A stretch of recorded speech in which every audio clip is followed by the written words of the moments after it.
Assalamualaikum warahmatullahi wabarakatuh.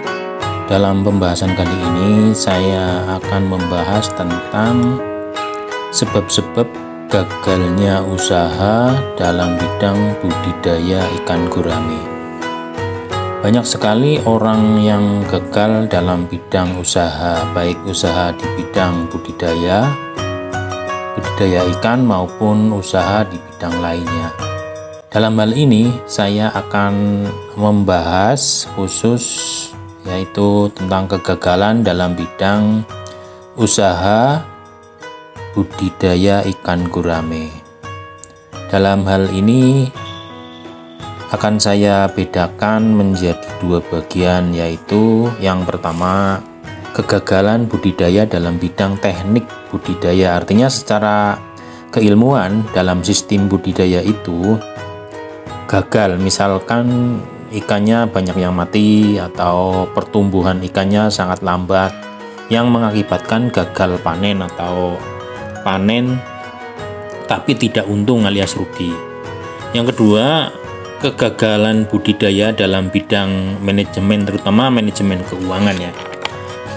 Dalam pengertian begini, secara teknik sistem budidaya mungkin sudah menguasai ilmunya ya, dan ikan sehat bisa sampai panen atau tumbuh dengan baik ya, dan menjual dengan harga yang normal, tapi usaha tidak bisa berjalan dengan lancar atau dengan baik akibat kesalahan dalam pengalokasian keuangan hasil budidaya atau dalam memanage keuangan ya. Untuk itu kita akan bahas satu persatu, yaitu yang pertama tadi kegagalan budidaya dalam hal teknik budidaya atau sistem budidayanya, yaitu dalam hal ini ikan gurame ya. Itu apa saja sebabnya, mengapa orang gagal dalam budidaya ikan gurame. Alasan singkatnya itu karena belum menguasai teknik dasar budidaya ikan gurame. Karena untuk menguasai ilmu budidaya ikan gurame itu tidak cukup hanya membaca teori lalu praktek langsung berhasil, itu suatu hal yang jarang terjadi ya, apalagi tidak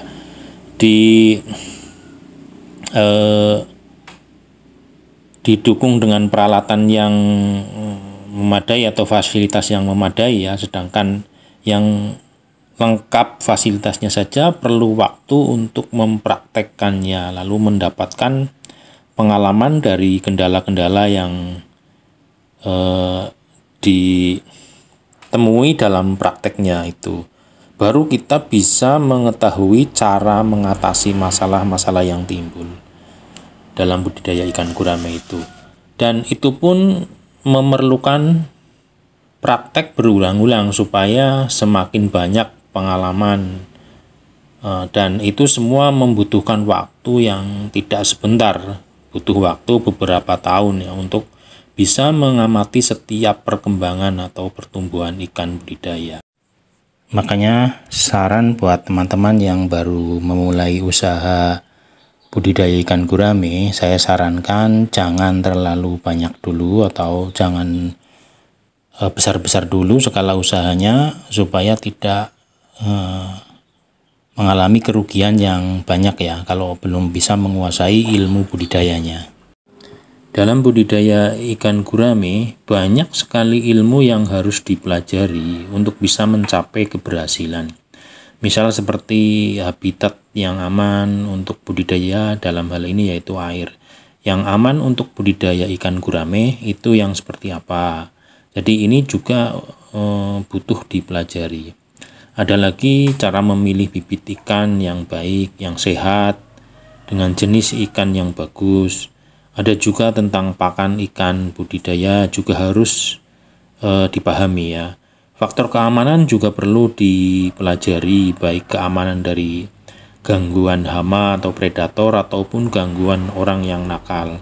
Dan setelah itu tentang pemasaran, terutama ketepatan waktu dalam memasarkan hasil budidaya, itu juga perlu dipelajari, karena kadang kalau waktunya tidak tepat, ikan juga bisa mati yang mengakibatkan kerugian.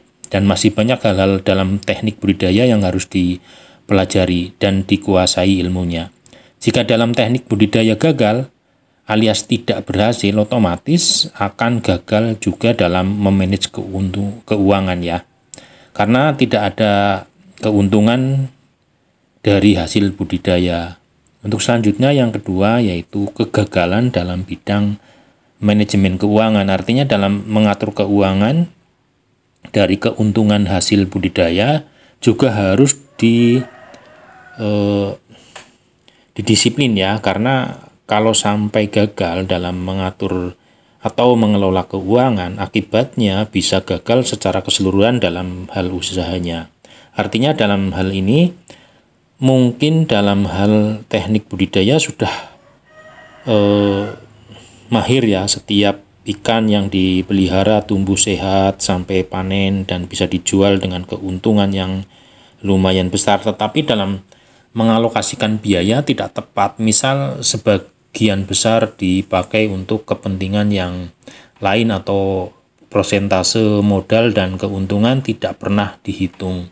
Jadi tidak bisa memperkirakan pemakaian uang operasional ya. Akibatnya permodalan budidaya berikutnya tidak tercukupi, terutama dalam hal pembelian pakan ya. Sebagai contoh misalkan kita dapat omset dari penjualan hasil panen itu misalkan 10 juta ya.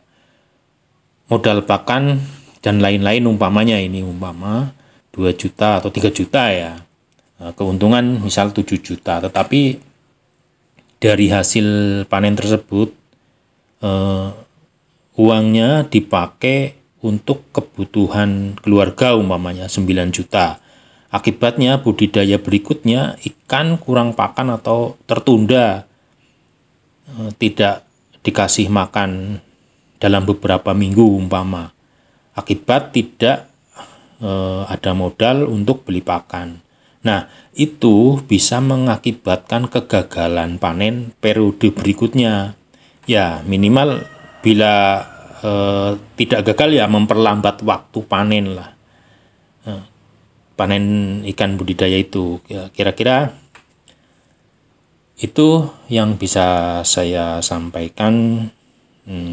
Mudah-mudahan bisa bermanfaat buat teman-teman pecinta ikan gurame. Dari saya itu saja. Wassalamualaikum warahmatullahi wabarakatuh.